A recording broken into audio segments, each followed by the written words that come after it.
the August 27th Energy and the Environment Committee. Let the record reflect here. I was here at 9:01 a.m.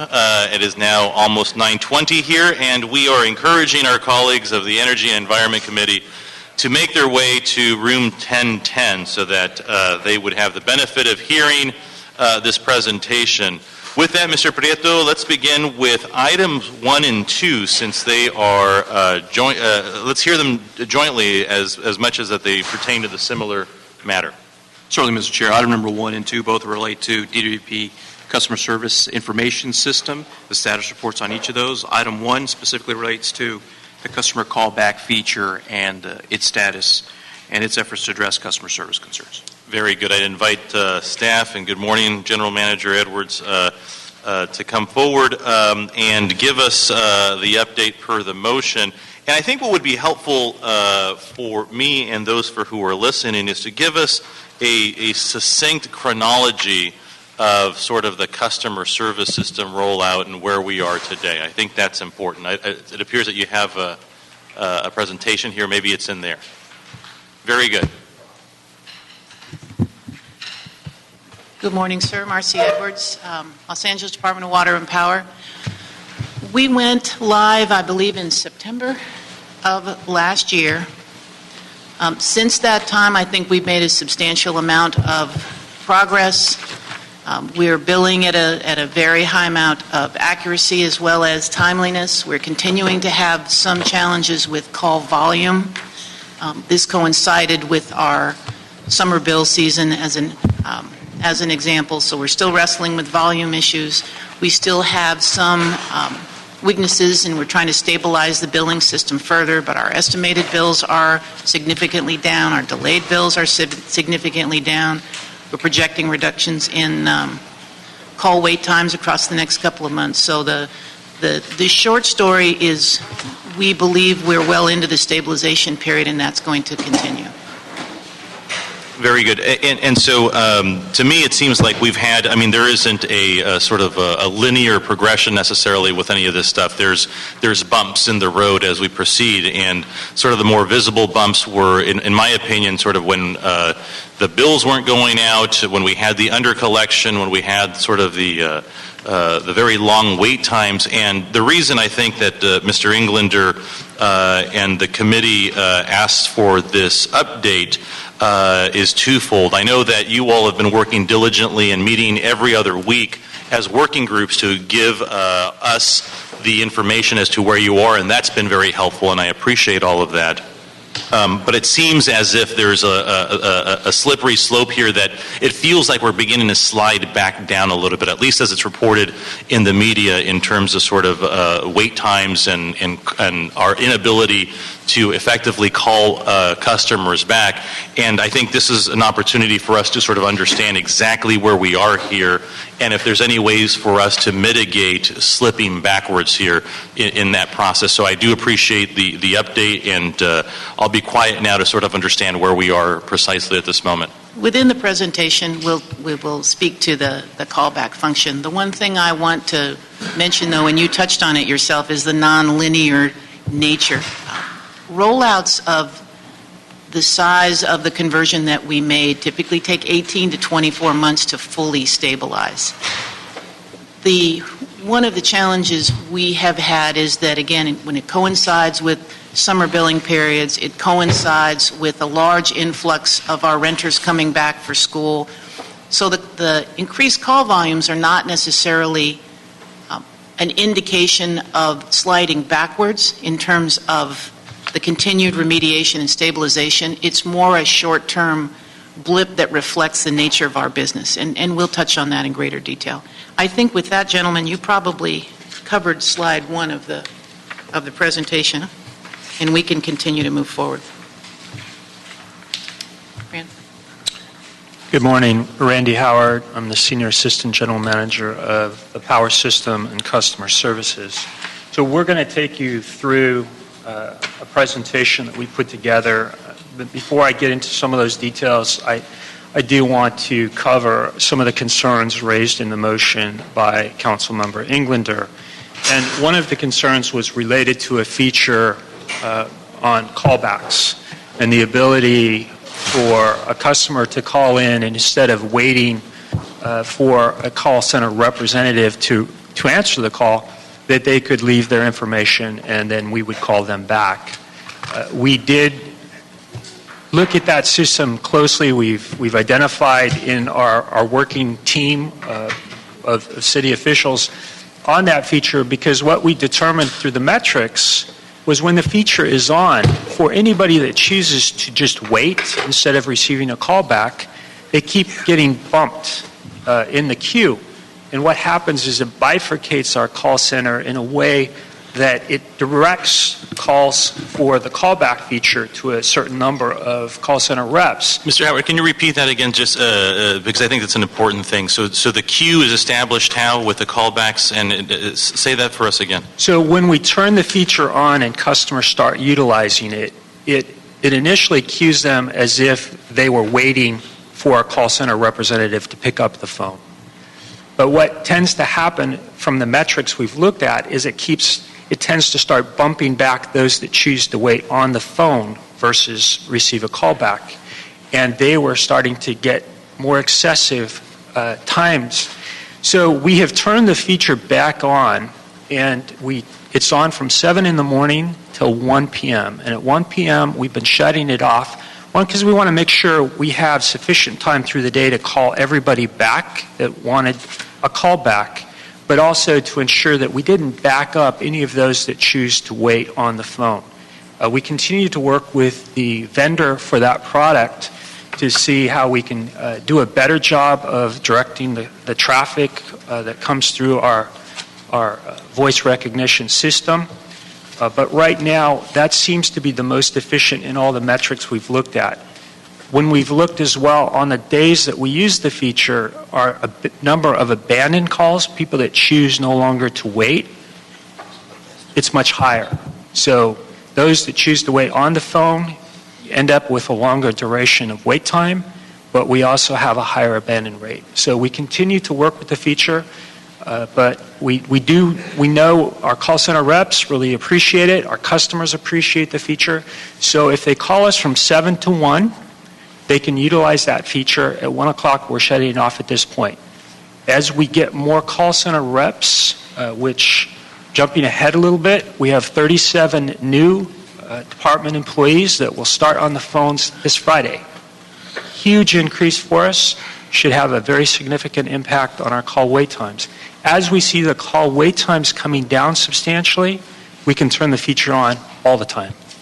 But at this point, we feel it's just best for those that choose to wait on the call to turn it off about 1 o'clock in the afternoon. So on that point, Mr. Blumenfield. yeah, is it the product that we have? Like, why is it that when you call an airline, they tell you that you won't lose your place online, and that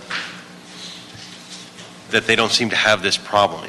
Are we using a different vendor than the other commercial folks do? Is there something wrong with the product that we have? Like, why does this problem appear to be unique to us, or is it not unique to us and we just don't hear about it? Like, I've never heard of what you said before, which is fascinating, that it actually makes the people online, or the people wait longer. What it appears to do, and I can't really speak to the airlines, I'm not familiar with their systems and any callback features, but it appears to queue a number of our call center reps for that callback feature. And so then it just has a smaller grouping of call center representatives that are receiving those calls that are waiting in real time. And so they seem to queue up much faster, or the duration of wait becomes longer. It's more a function of staffing. If you have enough people to handle the queue and keep it down to where people who choose to hold aren't waiting longer, then you don't see this. It also potentially is a function of the vendor and the tool. We have additional funding in next year's budget to rework our interactive voice response system to add additional functionality. I guess that's what I was getting. Is if there's an issue with our vendor, and we should compare that vendor to the ones in the private sector and make sure that that we're getting the best product? We absolutely will. It's just a point, we can't accurately assess it until we have enough staffing to be able to manage the call volume and be able to assess the tool on its own merits. But we do continue to work with that vendor to optimize how best to use that feature and function, because we do recognize it's a feature our customers do like, and they'd like to be able to utilize it all the time, and so would we. So we continue to work on that. I hate to sort of add a pile on here, but it seems to me sort of in the chronology of things where we are, we turned this feature on when? Thereabouts? 7 in the morning. To 1 p.m., but in terms of sort of in the calendar, when did we start turning this feature on? And does it coincide with the problems that we're now sort of hearing about of the sort of increased wait times? So I talked at the outset about sort of this lumpy road that we've been on with this rollout. Has this feature been on for the last 60 days, 90 days? This feature has been on and available, I would say, for at least 5-6 months. And was it running the full shift? It was running the full shift. We started recognizing this problem when call volumes became even higher. And so probably in the May, June timeframe, we started seeing greater problems with this feature. And we took it offline to see if we would have a better response time, and then started working with the vendor on how to best optimize the use of the And you tool. took it offline July? I apologize, I'm going to have to. July?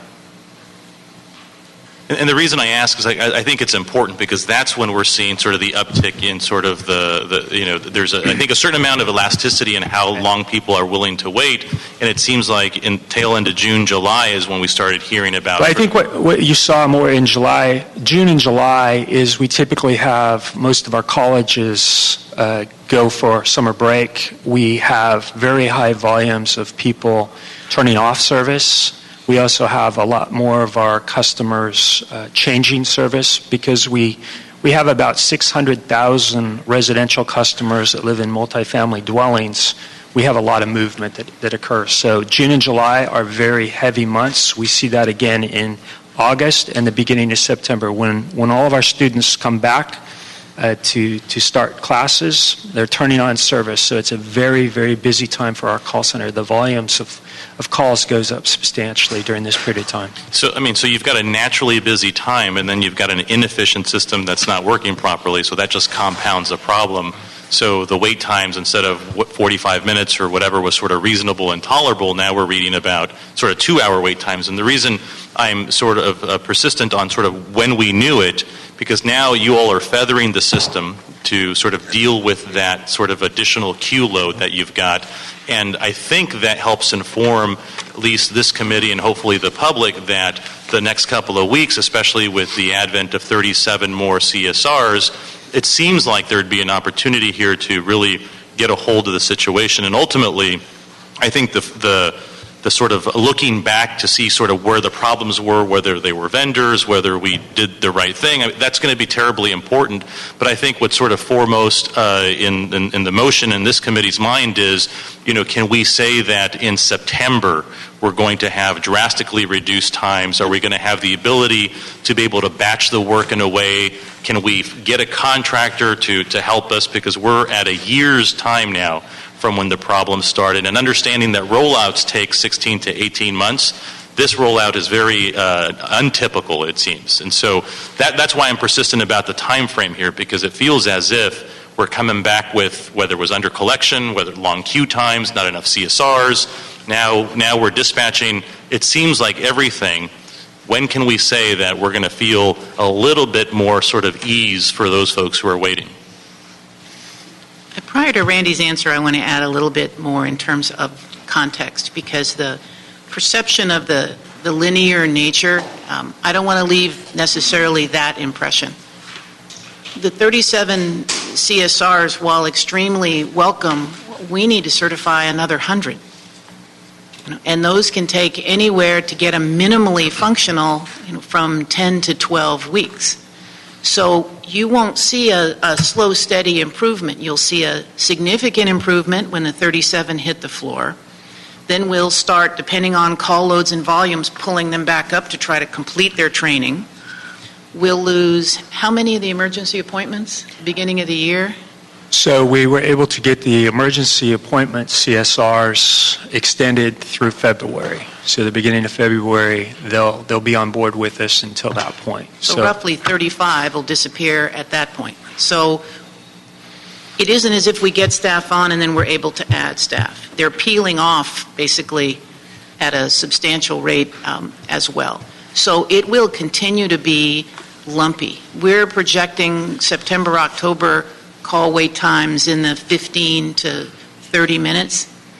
But as we pull blocks of them off, because the other problem is you only get them partially trained, then they can only handle a minimalist number of complaints.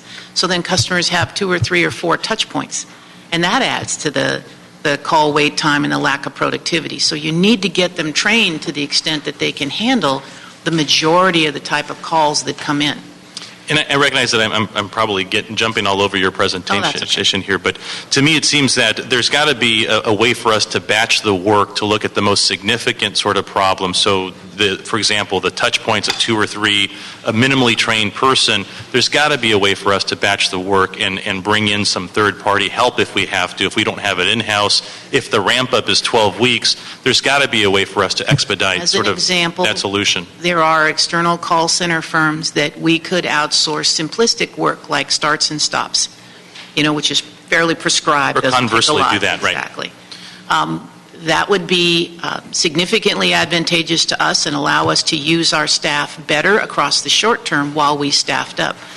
But there is a substantial amount of process that goes along with that. That requires us to meet with our labor union to talk about the extent of time we would be using them to get what's called a notice of compliance with them, that we have met the provisions of the contract. So it's not a quick fix, but it's one that we're going to be pursuing discussions with our labor union. Is the board, are you getting instructions or sort of suggestions or recommendations to pursue that path? Because it seems to me that, again, if there was a way for us to temporarily, in a very constrained batch sort of way, outsource some of the easy stuff so that we can get to the harder, or conversely do the harder so we can deal with the easy stuff.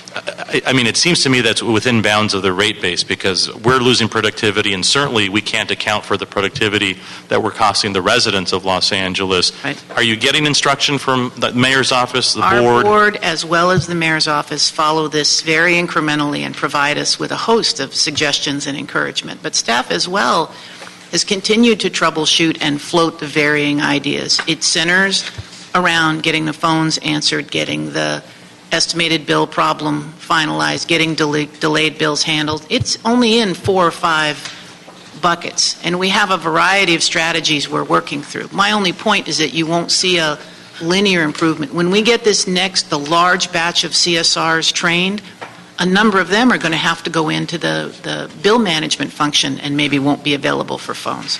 A lot of this is the upshot of not continually hiring, because CSRs is a class that people get in and get trained and then move out to other positions. They don't stay as CSRs. So there's a natural turnover that we are battling, in addition to trying to bring them on fast enough and train them fast enough and get them on the phones. Sure. But Randy does have projections for you as part of the presentation on what you're going to see in terms of call volumes, in terms of revenue, and by when. And I'd like to get to that part, but I guess the only point that I've got is that, you all should be commended in that you're beginning to account for the loss of human capital at the utility, and I think that's really important, and that ebb and flow is something that we're going to have to monitor and try to figure out how to be proactive for the natural course of business. But what I'm speaking to is, how do we surge at this moment Correct. to be able to deal and tackle with a percentage of the problem so that we can try to do a little bit better job than what we've done already. So, Mr. Chair, just to that point,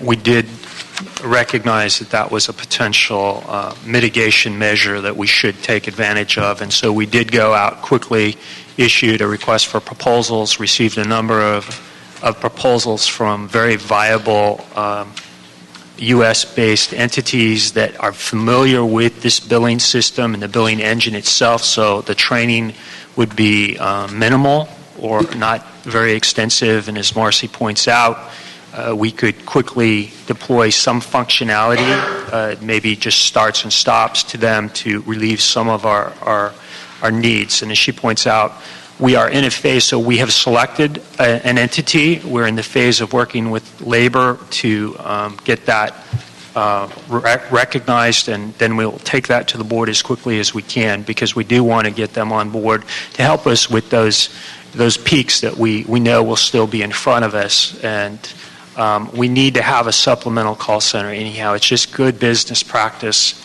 outside of this activity. It's just good business practice if we had some emergency, some natural disaster, or even a failure of our IT system, maybe in our own facility. Having that backup facility would be critical and key for us. And so we've determined from a business process that's important. We're going to proceed with that, and we should have somebody on board by the end of this year. Very good, thank you. Okay, so let's. I'll stay in my chair here for a little bit, and let's get back to the sort of the presentation and the estimates that you had, Mr. Howard. Okay, so we're gonna jump into the overview. As we've indicated in the past, we're replacing a 40-year-old system. We needed a number of new functionalities. The old system was unable to do a number of activities, and wasn't really a platform that was going to take us into the century we're in now, and the expectation of our customers, whether it's using iPhones, computers, more self-serving activities. And it just was not a platform giving us that capability. So going forward, we hope to implement more and more of those, including more e-billing type services and automated paying services. So I'm going to jump to page 4.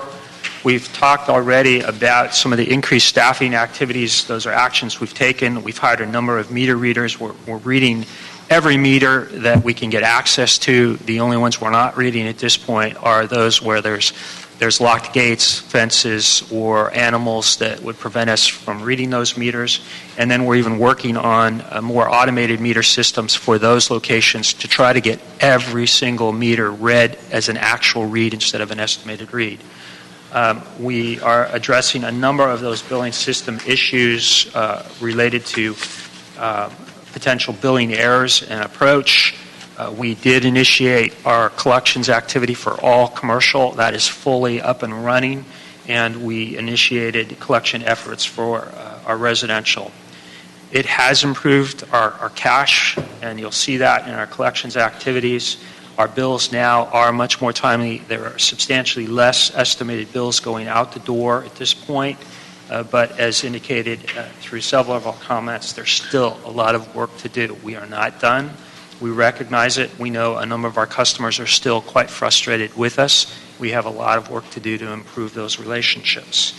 And now I'll let Phil take on slide 5. So we did identify some collection issues right around February when you issued the first motion asking us to report on these matters. We saw year-to-date collections running pretty far behind our plan at about 91% for power and about 97% for water. Since then, we have seen some very significant improvements. Collections for electric are now up to about 98% through the latter half of 13-14, and they were right at about 100% for water. So we did end the full fiscal year at about 93.3% for power and 97.9% for water. Now, we had hoped to really close the gap, and in those last years of the month, actually over-collect to make up some of the shortfall that we had experienced earlier. We did fall a little short of that, so we're going to have to make up this difference in the coming months. But we are seeing some very good collections, for example, through July. These under collections are manageable. Utility finances have remained strong. We have a number of protections in place that I'll talk about. We are seeing very good collections in July. Power was at 116%, water was at 105%, so that's what we need to see to begin closing that under collection gap, which now for power has shrunk from about $224 million to about $183 million. So we're definitely moving in the right direction.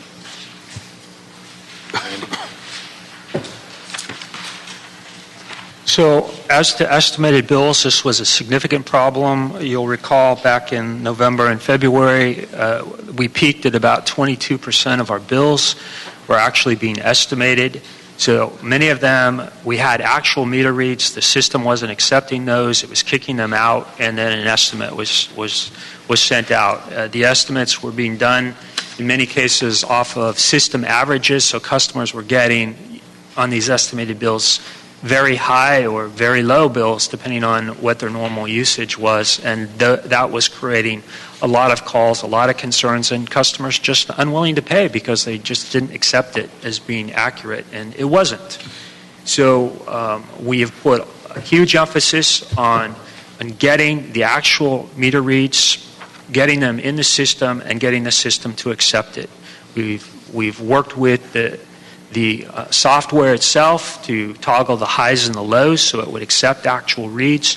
And now what we've been focused on is those that had estimated reads at some point, when they get that actual, to clean up all that estimate and try to ensure that if they were estimated low and they're now getting an actual that comes in much higher because they had low bills previously, that we take that high actual and spread it over all of the lowest billing periods and tiers from the previous actual read. And so we've put that in, we've automated that, we've been doing it manually, but now we've automated it, and so that is what's taking place today. If they had high estimates and now they get an actual, then they should see credits on their bill. So we're trying to ensure that we get all of those cleaned up, and we're walking through that process today. So what you see is right now at the first week of August, we were down to about 7% of our bills were receiving an estimate for one thing or another. Our objective is to be under 5% or 5% on that. That's a normal industry standard. And then that really relates to access, getting into yards, being able to read the actual meters. And so we'll believe that we're right in that frame, and our expectation is by September we should be there.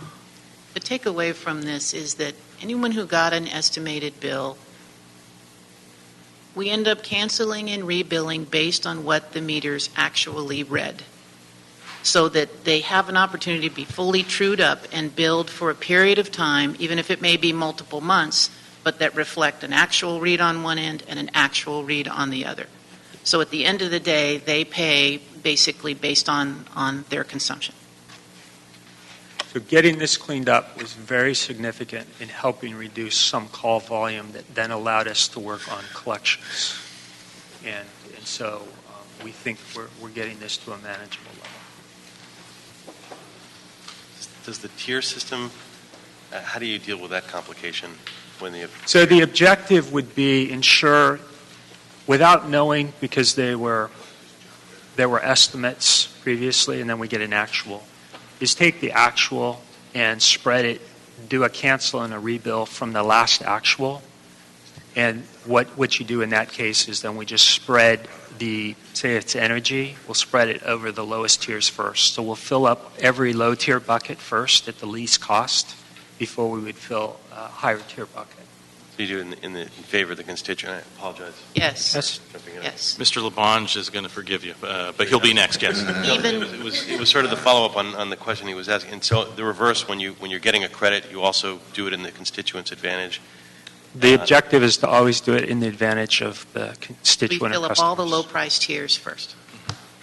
We like a monopoly. Bank error in your favor. Remember that? That's the objective. That's Randy. Hey, question. How many of our customers are paperless? 30%, I thought. 30%. Well, I'm not sure. That's a big percent.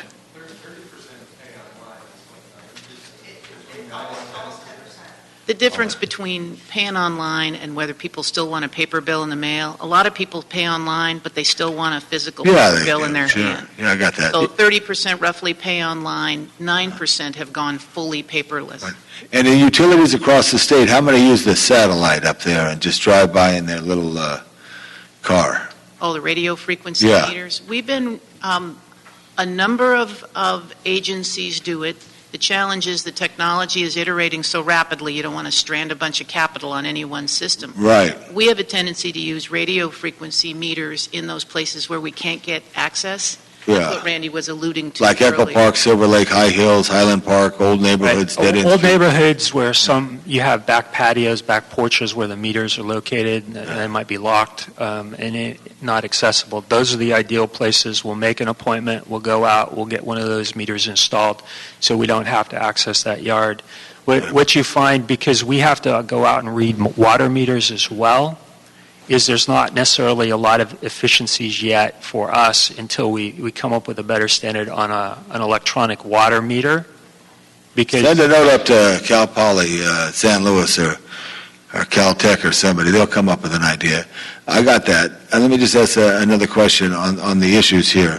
For the people who do go to service centers, because I remember we closed some in my day, and how many service centers do we have? We used to have one in Hollywood on Coinga, one on Lincoln Heights on, I think, Daly Street, one on Crenshaw, which is now a donut shop. Crenshaw is still open. Still there? Yeah, it's still But the open. donut shop next to it, okay, all right. I just remembered that. I remember so the good. donut shop. Never had the donut, but I know it's good. So we have a number of service centers currently still in operation, open. How many do We're we have? building a new one in Hollywood. We have 9. 9? Service centers. We have 15 if you include the one in Owens Valley. Okay. Always include Owens Valley. Don't Mr. Mulholland will come back and get you for not including Owens Valley. Another initiative that we've put forward that we've recognized is we issued an RFP. We received proposals to have private service centers that could accept payments. They couldn't do much more than payments. You've Right. seen them in local markets. And so we're following through Yeah, with that's that, good. and we'd like to give our Okay. customers more choices to be able to pay. Yeah. We've also started accepting credit cards at every service center, and you can pay online with a credit card. We've seen a 30% increase in the use of credit cards for payments. That reduces our cost of processing, and it's become a very popular opportunity for our customers to make payments. And Mr. Chair, as you do, I'm going to just, what's the over and unders? I'm going to go over to that phone right now, Randy. I'm going to call 1-800-DEAL. What do you think the over unders are? Answering it.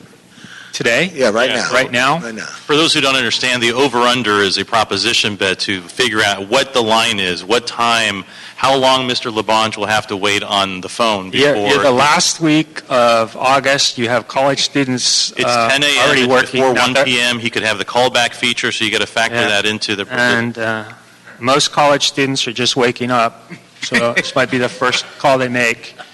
You're probably 30 minutes. 30 minutes? Mr. Labange will stay posted at that phone for 30 minutes. Thank you, Tom. I'll take the over. You'll take the over. Very good. So, we don't have much time in the committee. You were just about to begin about the delayed bills, because I think Mr. Labange's point is very important, that we are doing our best to make it so that we have more access points for customers to pay their bills. But the problem here is that we're still cleaning up and truing up the bills that we did send. And then there's a matter that we've been reading about and hearing about an awful lot about the delayed bills, and folks now getting a gigantic bill. It might be trued up, it might be based on actual use, but now it's a bill that has several months' worth of unpaid action. And as much as we want to have our residents have sort of put in the piggy bank all of that money that they had to pay, we know that it comes as an incredible shock to them. So where are we? I think it's slide 8 here. So slide 8, as it indicates, in February we were at about $141 million in estimated revenue of delayed bills. We are now, this is as of August, the first week we were at 46 million. I'd like to report that as of last Friday we were at 39 million. So we have an update in our weekly report that we're even lower. We have less than 20,000 customers still in this group. About 6,000 of those are what we would consider troubled accounts, meaning they need more touch points. They might need formal meter changes or other things in order to get an actual bill to be produced. So within that group, we still have some that haven't been billed in a long time, and those are our priorities right now. We've been working this down, and we're going to get all of those cleaned up in September is our expectation, and then we should be all within a billing cycle. So every day, a number of delayed bills get kicked out for one reason or another. They have to be manually checked. Someone needs to look at them and see if they should go forward or not. But outside of September, our expectation is that's just normal business. On that point, so you've got a number of bills that have yet to be mailed to customers since the beginning of the program in September? We have some since the beginning. Do you have an estimate as to how many those are?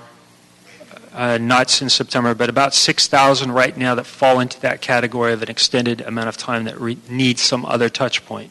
My hope is that in your plan for those 6,000 thereabouts customers who have not received a bill in 8 months, 9 months, we're not going to send the bill out. We're going to call them and tell them there's a big problem here, right? They're all going to be individually Special handled. batch right there, live phone call. Individually done. Okay. All right, Payment thank you. arrangements, consideration given. Next slide. Now, just notwithstanding, there were people in collections activity before we even went into rollout. There still will be people receiving disconnect notices because we have been working with them and validating their bill. So we've had a lot of discussion already on customer wait times. This just shows you one of our most unacceptable issues related to customer relations, and that is excessive call wait times. As mentioned, we have the 37 new coming on. 57? So for the record, Mr. Labange has been notified that he will receive a phone call back in 57 minutes. I don't want to be late for city council, because then I get in trouble down there. Understood, but so the wait time currently is 57 minutes. Okay, After about 5 minutes through, but I think All right. there's ways we could improve that. very good. And as Marcy indicated, we have now certed for more permanent CSRs. We've certed for an additional 100. Our expectation is we're going to try to get them started towards the end of September, get them in the training program, and then after about 5 weeks, start them on phones on certain functions. Then they'll go back to training.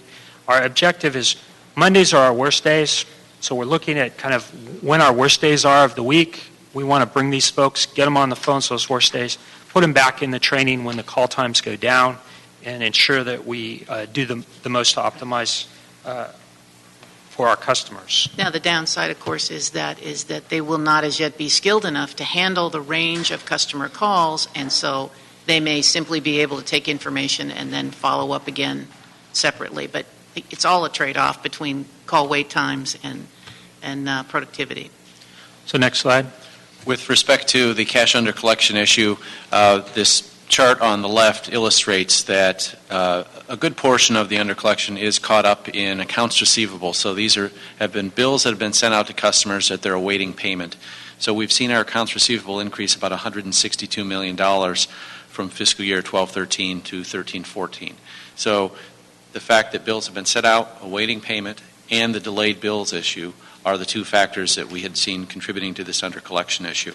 A portion of the accounts receivable increase is natural in that our rates increased, so it would be expected that the AR would be higher. But a good portion of this is just bills that have been sent out, they're awaiting payment, and we see on the right the accounts receivable that are 60 and 90 days past due has remained stubbornly high throughout the last several months. And Mr. Howard will talk about some of the efforts that we've undertaken to try to begin collecting those balances. Go ahead. So we've talked a little bit about collections. We did initiate residential collections. We have been feathering those in to minimize the impact on the call wait times, but we know they've had a fairly significant impact. We initially sent out 24,000 accounts. Those were all pre-go live. Those were those were accounts in arrears before we went go live. We initiated that process, and it's quite time-consuming for our call center representatives. Our next phase was targeting about 6,500 accounts, and we'll continue to look at that. We'll feather that based on our call wait times, and we'll back off until we can ensure that every customer that we basically send a notification that if they don't pay, they're going to be severed, we want to make sure they can access us. We're not going to make it hard. We're going to ensure that they can get to a service center, they can get through the phones. We are not going to turn somebody off that doesn't have an ability to get access to us to reasonably take care of that bill. We do continue to encourage people also to reach out via the internet. We track all of those emails as well, and we can do account management that way too. But the takeaway here is the problems, the wait times, the access points, all difficult. We're getting better. But the takeaway is that you will work with the customers to figure out how not to sever their water and power. We just need to be patient, reach out on both sides of the thing. It's not an acceptable situation, but you will make arrangements to work with our customers. Is that the takeaway here? We will. Okay, very good. If you wouldn't mind, for the sake of efficiency here, the rest I think is incredibly important, but understanding how the undercollections are affecting sort of citywide the finances, if we could skip to page 18, and Mr. LaBonge has a comment. Just a quick question, Mr. Howard, and I thank you for your work. There was a menu that I went through to get to where I got to 57 minutes after 5 minutes on the phone. Correct. But the number one issue is people wanting to deal with their bill, correct? Or what percentage do you have? Currently, the number one issue of the calls is turn-on, turn-offs. Turn-on, turn-offs. Currently. Okay. But outside of that, it's going to be high bill. It's not going to be a billing problem. They might be actual reads, but customers that need to make payment arrangements because they received a bill, it's high, it's Okay. summer season, and so it becomes challenging to pay. Maybe after, because I know council's starting soon, I could talk to you just to get a couple ideas. Great. We appreciate that. And so if you could just give us sort of the headline on what this means. Our credit rating, okay, no change, under collections versus sort of what it means. Sure. So in February, when we did our first report, one of the concerns of this committee was what is the impact of these undercollections on utility finances and the utilities' financial commitments to the city in terms of the utility users tax and the power system transfer. And on both fronts, we remain positive. Our utility finances, in terms of all the key metrics, we're going to be right in line with the historic norms.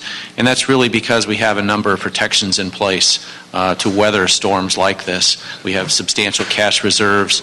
We have some excess of revenues over our expenses that comes into play in terms of debt service coverage. So things that allow us to weather variances like this without coming into an inability to pay bills, meet our commitments in terms of financial metrics, the rating agencies. So we're going to be good on that front.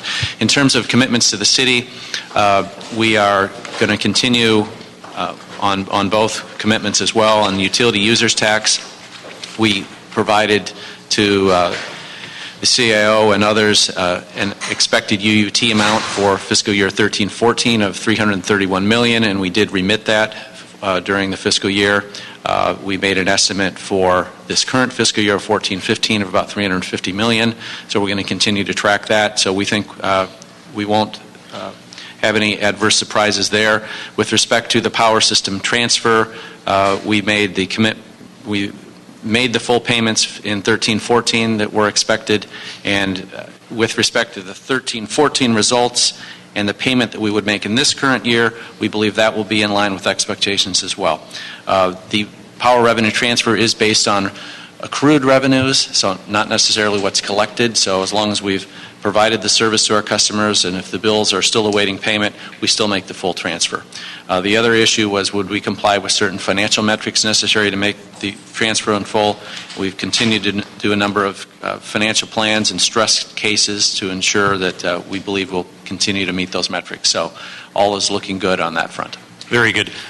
Colleagues, any additional questions here? Mr. Blumenfield. I know we're pressed on time. I have a lot of questions, but just one quick one, because I'm going to be meeting with homeowners groups, a particular homeowner group tonight, and I know I'm going to get a lot of questions about this. You mentioned the email opportunity. If people email their request for either a service change or a bill question, is that better for DWP? How long does it take for that to get responded to, and is that what we should be encouraging people who don't want to wait for 45 So minutes? it's a great way because you don't sit on a phone waiting, and the response means that the CSRs have been able to do the research, look at the information, and they're coming back with hopefully a resolution to that. So typically, our objective is within 24 to 48 hours. We've had peaks up to 5 days on response, so people should recognize it could take up to 5 days. But within 24 to 48 hours, we should have a response and hopefully a resolution if they've been clear in what the issue is and provided sufficient information. Otherwise, we'll have to request more information from them. So just to put a capstone on this. I have a capstone. Just real quick. LeBon. On the business industry, all the building that's going on in the city, Correct. they don't kind of wait 57 minutes on the phone. Not that, and I'm sorry that it was that.